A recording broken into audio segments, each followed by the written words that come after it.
Iyooyyaa Oromoo rakkoon ijoollee biyya hambaa keessa jiran kan dhoksee kafanee deemu uffannaa isaan uffatanii fi ilkaan isaaniiti. Namni viidiyoo kana argitu adaraa waaqa sin uume, adaraa waaqa itti amantanii, adaraa nama jaallattanii sheer, copy link, repost naa godhaati imbaasii Saudi Arabiyaa biraan naaf ga'a. Adaraa keessan Oromoo. Mucayyoon suura ishee asirratti argitan kuni Ruuziyaa Huseen Xaahiroo jedhamti. Dhalattu godina Arsii Lixaa Shaashamannee aanaa Kofaleeti. Akkuma kee fi akkuma keessan jireenya maatii fi jireenya ishee fooyyessuudhaaf gara Saudi Arabiyaatti erga imaltee waggaa dabarsiteetti. Garuu rakkina isheen keessa jirtu namni kamiyyuu kan keessa jiraatee hojjetee dandamatee jiraatu miti. Mucaan kun erga miindaashii dhabdee ji'a 6 ol lakkoofsisteetti. Sanuummoo bilbila waayifaa irraa kutaniitu jiraachisaa jiru. Kan ishiin jiraattu istoorii keessa itti qolfameetu. Yeroo hojiidhaaf barbaadan qofa dhaqanii istoorii qulfii bananii gadi baasanii dhiitanii garafanii hojjedhu jedhuun. Yeroo immoo hojii ishii fixxu istoorii sanatti deebisaniitu itti qolfanii biraa deebi'u. Oromoo waan nuti taane bineensi daggalaan taane. Mucaan kun rakkoo cimaa keessa jirti. Na gargaaraa Oromoo ko maaloo naaf birmadhaa itti sinitti iyyaa jirti. Nuti viidiyoodhaan bilbilee waan ishiin keessa jirtu hubannee jirra. Dhuguma istoorii keessa jirti, magaazanii keessa jirti. Oromoo ko maaloo imbaasii Saudi Arabiyaa biraan nuuf ga'a.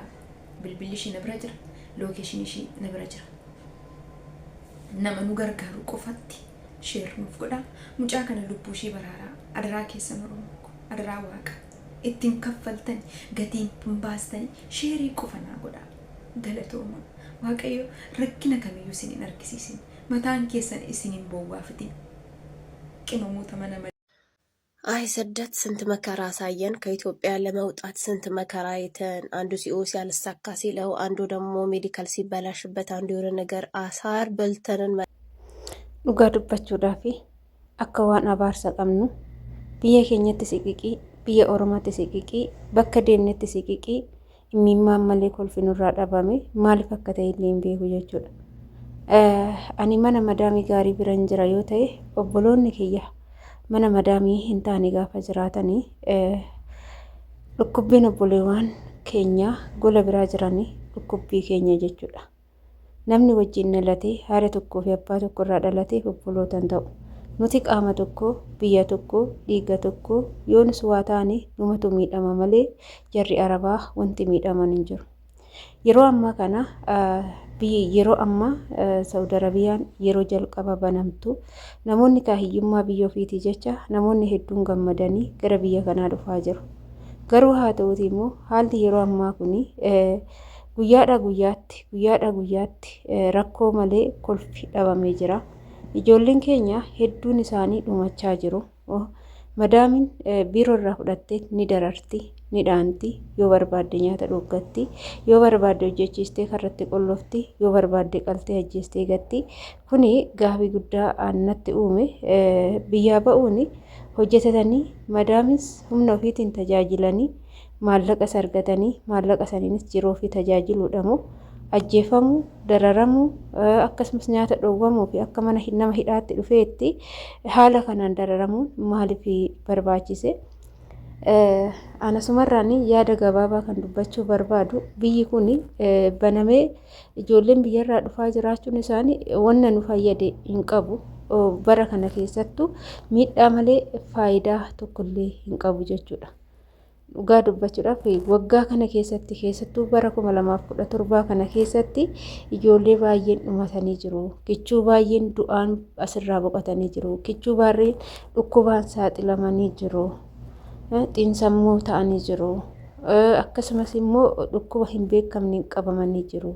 Bakka rafanitti du'anii hafanii raftee duutee hafte jedhamee lubbuun ilmaannan ijoollee shamarran ijoollee biyya Arabaa akka qaldiitti bakka raftutti duutee bakka raftutti hafte jedhamee akka qaldiitti kan yaamamu ta'ee jira.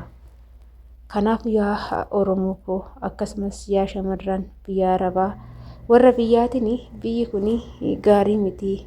Bakka hin dhufinaa iyyummaa biyyaa san danda'a, beeluu biyyaa san danda'a, biyyumatti hojjetadhaa gaafa jenneeni ofii keetii achi teechee asitti gannu dhooggitaa nuun jedhu. Maaliif biyyoota Arabaa gaafa biyya jiranii waan gaarii wayiiti kan namatti fakkaatu jira. Aga namni tokko dhufanii haga arganitti kan muddamantu jira. Anumaan dabalee jechuudha. Anamma gizee jalqabaa sanii biyyuma Arabaa kanaayyuu haguma dhufee argutti nan muddame jechuudha. Garuu akkanattan argadhan seene akkin achi yaadee dhufee fi akkin asitti arge fagoo garagara duddaaf garaadha jechuudha. Hundaa haa ta'u humna keenyanillee tajaajillee gaafa tajaajilamnu yeroo ammaa mindaan sunis ijoollee dhooggatamaa jira. Ijoolleen mindaa argachaa hin jiranii baay'ee rakkachaa jiru jechuudha. Kanammoo Waaqayyoon hunda keenyaaf waa laaffisu baay'ee namatti dhaga'ama. Namni kamiyyuu dubbachuufis namatti dhaga'ama dhugaa Rabbi. Namni kamiyyuu namni hojjete tokko namni xaarii tokko mindaa argachuuf jechuudha. Nuti birrii tanaa barbaacha biyyaa baane ishidhumaa arganna jenneeti iyyumuma biyya keenya san injifanna jennee biyyaa baane Haacaaluu immoo gaafa mindaa ofiitis dhabanii maaltu namatti dhaga'ama jechuudha. Kanaaf tokkummaadhaan kaanii hundi keenyayyuu warroonni dhageettii gurguddaa qabdanis akkasumas nutis warroonni viidiyoo finnee gara keechaan maxxansinus isinis sheeridhaan laayikiidhaan nu gargaara. Nutis viidiyoo akkanaa gara keessan ni finna. Akka dhageettii argatee sagaleen biyyi kun akka cufamu jechuudha. Biyyi amma keessa jiru biyyi Saudi Arabiyaan akka dhaabbatu jechuudha. Namoonni kumaatamatu dhufa biyyarraa kan du'us kumaatama kan rakkatus kumaatama kan dhufu hundumtu rakkoo keessa seena. Imbaasii yeroo amma qubaayyuu hin qabdus qubaayyuu nun qabdus jechuudha. Duunee jiraanne maallaqa barbaadan madaamota irraa ni fudhatu. Nu madaamotatti dabarsanii nu kennu saniin boodatti rakkannu dawwallu bilbila nu jalaan kaasanii. Beelofnee dhimamne jennee iyyachuu kaanu nu jalaan dhaga'anii. Warroonni biiroodhaan dhuftan baay'een keessa yoo argitan ani dhugaa waa'ee biiroo waan biiroo keessatti na mudate bara 2012 irraani 2013 irraani dhugaan sinin jedha hagana jedhamee hin himamu jechuudha. Akkanadha haasa'u kanaa miti. Amma akkuma argitanii obboleettii keenya kana maqaa ishee naannoo ishee biyya ishee hundumaa dhageessanii jirtu jechuudha jalqaba irratti. Inna nyaatas dhooggatanii waa hunda godhatanii masoodaa jedhanii isa alatti jechuudha. Adaraasha meeshaa minaamina keessatti ol kaansan achi keessatti galchanii itti qollofanii biraa deemu akka meeshaatti qollofaniitti gaafa ishee barbaadan gaafa dalagaadha ishee barbaadanii jedhan immoo achi keessa gadi baasanii rukutaa dhidhiitaa akka barbaadan godhaatti dalagaa dalagsiisu jechuudha. Nyaata illee kennanii fi yeroo hojii san fixxe dalagaa san fixxe immoo idduma sanatti deemanii ishii itti qollofanii biraa deemu jechuudha. Mana isaanii keessatti saroota fidanii ni guddisu ijoolleen beektan jechuudha.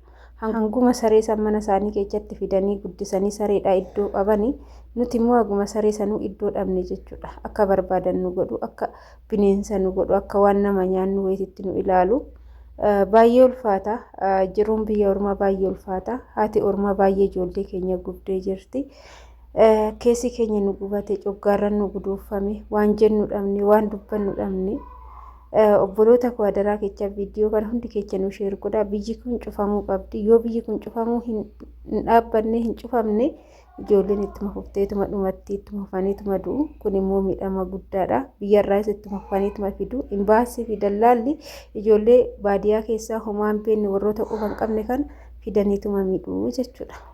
Kanaaf adaraa kecha walaa gargaaruu sinin jedha. Egaa viidiyoo kiyyaarraa sumarraa nan goolaba turtiin wajjin gootaniif galatoomaa jecha. Mana kana immoo laayik sheer gochuudhaan nu jajjabeessaa nu gargaara. Ijoollee rakkoo keessa jirtus wal gargaarree rakkoo keessa baafnu. Rakkoon ijoollee keenya rakkoo keenya sinin jedha. Turtiin wajjin gootaniif galatoomaa. Baay'ee baay'ee.